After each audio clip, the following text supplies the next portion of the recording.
Hello viewers, a lot of users are actually planning to buy OnePlus tablet. In the Android market, actually OnePlus is a very good brand for tablets. If you don't like iPad or Samsung tablets, in that case you should definitely consider OnePlus Pad. There are many tablets in various price point.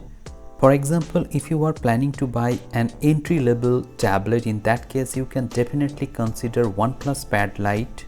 The price of this tablet for the 6GB RAM is around 11,000 rupees during sale, and if you want to buy the 8GB RAM, in that case the price should be around 13,000 rupees maximum. Similarly, if your budget is over 20,000 rupees, in that case you can consider OnePlus Pad 2 Go.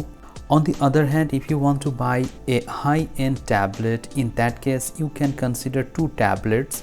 If you have a budget of 30,000 rupees, in that case you can consider OnePlus Pad 2 for the 128GB variant, and if you have a budget of 36,000 rupees or less, in that case you can consider the 256GB of OnePlus Pad 2. But if you have credit card, in that case during sale you can buy the 256GB of OnePlus Pad 2 at around 35,000 or less. But if you have a budget of over 40,000 rupees, in that case you can consider OnePlus Pad 3. If you don't have credit card, in that case you can consider OnePlus Pad 3 at around 42 to 43,000 rupees. But if you have credit card, in that case you can consider OnePlus Pad 3 at a price point of 40,000 rupees or less during sale. At the current situation, the price of all the tablets are very high, so you don't need to buy any tablet right now. Wait for the right offers to come.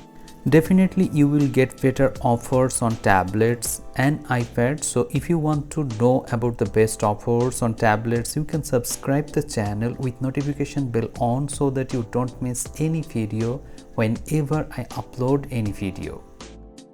So in the conclusion, if you have a budget of 30 to 40,000 rupees, you can consider OnePlus Pad 2, and if you have a budget over 40,000 rupees, in that case you can consider OnePlus Pad 3. Now let me know in the comment section below if you are planning to buy any OnePlus tablet or not. And if you have any questions in your mind, you can ask me. I will try to answer those questions to the best of my knowledge. Thank you very much for watching this video. Have a great day.